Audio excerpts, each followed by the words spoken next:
শত শত হাজার হাজার এলএসপি একত্রিত হয়েছি, কিন্তু আমরা কখনো এখনো রাস্তায় নামি নাই। আমরা যদি রাস্তায় নামি তাহলে আমরা যানবাহনের ব্যাঘাত ঘটাবো, কিন্তু আমরা চাই না জনদুর্ভোগ করে জনগণের অসুবিধা করে রাজপথে নামতে। আমরা বেকার ছিলাম না, এর আগে আমাদেরকে বেকার করানো হয়েছে। আমরা যে প্রকল্পের মধ্যে আমাদের নিয়োগ হয়েছে, এই প্রকল্পে বিভিন্ন সময়ে বিভিন্নভাবে আমাদেরকে বিভিন্ন সময় বলা হয়েছে এক্সটেনশনস হবে এবং আপনারা ভালোভাবে কাজ করেন, আপনাদের জন্য ভবিষ্যতে একটা ভালো ফল আসতে পারে। আমরা কিন্তু আসলে যখন নিয়োগপ্রাপ্ত হই, এটা 2019 সালে, তখন কিন্তু আমাদের মানে স্যালারি ছিল মাত্র, মানে এটাকে স্যালারি বলে না, ইনসেন্টিভ 5,000 টাকা দেওয়া হতো। তখন আমরা এই বিষয়ে কথা বলছিলাম, তখন আমাদেরকে বলতো যে ঠিক আছে আপনারা কাজ করেন, আমরা আপনাদের বিষয়গুলা উপর মহলে দেখব, ঠিক আছে। তখন আমরা এই সামান্য টাকায় আমরা গ্রামগঞ্জে অত্যন্ত প্রত্যন্ত অঞ্চলে এবং প্রান্তিক খামারিদের দ্বার গোড়ায় গিয়েছিলাম বৃষ্টি বাদলে ঝড় তুফানে, এবং তাদেরকে আমরা প্রাণী সম্পদ পালনে যে সুপরামর্শগুলো দেওয়া লাগে, যে কিভাবে পশুপালন করলে বা খামারের যত্ন নিলে বা প্রাণীদের যত্ন নিলে বিভিন্ন সময়ে ভ্যাকসিন টিকা প্রয়োগ করলে কি উপকারিতা হবেন, বিভিন্ন বিষয়ে জাস্ট বলতে গেলে অনেক সময় লাগবে, বিভিন্ন বিষয়ে আমরা তাদের সাথে সুপরামর্শ শেয়ার করতাম। এইভাবে দেখা যাচ্ছে যে আমাদের যদিও নিজের ক্ষতি হয়েছে, তারপরও আমরা চাইছি যে প্রান্তিক খামারিরা উপকৃত হোক, এবং এই প্রান্তিক খামারিরা উপকৃত হয়েছে বলে আমরা মনে করি।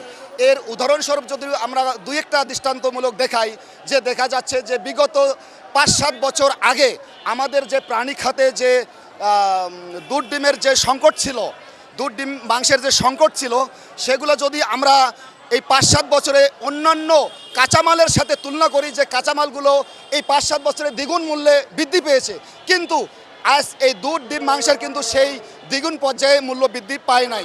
এর মূল কারণ হচ্ছে যে আমাদের প্রাণী সম্পদে আমাদের অক্লান্ত পরিশ্রমের একটা ফসল বলে আমরা মনে করি।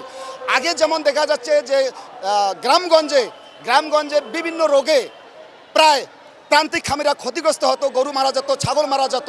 এখন কিন্তু জরিপে আসছে মৃত্যুর সংখ্যা প্রায় শূন্যতে, এখন তেমন কোনো রোগবালাই নাই। কিন্তু আজকে আমরা এই কঠোর পরিশ্রম করে এতদিন থেকে আমাদেরকে বিভিন্নভাবে আশাপ্রাপ্ত করে এসে শেষ মুহূর্তে এসে আমাদেরকে আজকে বেকার করে দেওয়া হয়েছে। এখন আমরা আজকে এখানে এবং আমাদেরকে বিভিন্ন পর্যায়ে আমাদেরকে ট্রেনিং দেওয়া হয়েছে এবং আমাদেরকে প্রশিক্ষণ দেওয়া হয়েছে, এবং আমাদেরকে খামারিদেরকে উন্নত করার জন্য আমাদেরকে বিভিন্ন ধাপে আর কি প্রশিক্ষণ প্রাপ্ত করা হয়েছে। এখন শেষ প্রান্তে এসে আমাদেরকে বাদ দেওয়া হয়েছে, বেকারত্বে ঠেলে দেওয়া হয়েছে। এখন আমাদের কথা হচ্ছে যে আমরা এই বাংলাদেশে যেহেতু প্রধানমন্ত্রী আমাদের বেকারত্ব নিয়ে একটা ইস্তেহারে কথা বলছেন, আমরা সেই সূত্রপাতে আমরা এখন মনে করি যে আমরা যে দক্ষ জনবল আছি, এই দক্ষ জনবলটাকে ওনারা যদি একটু বিবেচনা করে নেন, যে দেখা যাচ্ছে যে এখানে কিছু বিষয় আছে, যে আমাদের যে ইউনিয়ন ভিত্তিক যে সেবা কেন্দ্রের একটা বিষয় আছে, এই ইউনিয়ন ভিত্তিক সেবা কেন্দ্রটা কেন প্রয়োজন সেটার একটু ইঙ্গিত বলি।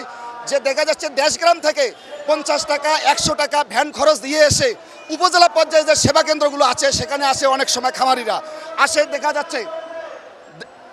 যাচ্ছে অনেক সময় বিভিন্ন সময় ঔষধের সংকট দেখিয়ে বা বলিয়ে তারা শুধুমাত্র 2টো কৃমির ট্যাবলেট পায়। দেখা যাচ্ছে যে তারা 50-100 টাকা খরচ করে আসে, 2টো কৃমির ট্যাবলেট পায়, তারা চলে যায়। আমার মনে হয় এতে করে প্রান্তিক খামারিরা ক্ষতিগ্রস্ত হয়। তা আমি মনে করি যদি সরকার একটু সুবিবেচনা করে যদি ইউনিয়ন পর্যায়ে একটা সেবা কেন্দ্রের প্রয়োজন প্রতিষ্ঠিত করত, এবং সেখানে যদি আমাদের এই দক্ষ জনবলকে একটা স্থায়ী কর্মসংস্থানের ব্যবস্থা করত, তাহলে আমরা আজ 4200 পরিবার, আমাদের এই পরিবারকে নিয়ে আমরা ভবিষ্যতে চলতে পারতাম।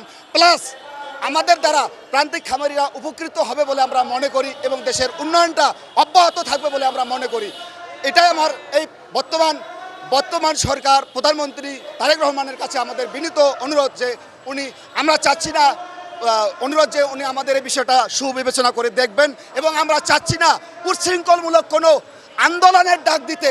আমরা আজকে এখানে শত শত হাজার হাজার এলএসপি একত্রিত হয়েছি, কিন্তু আমরা কখনো এখনো রাস্তায় নামি নাই।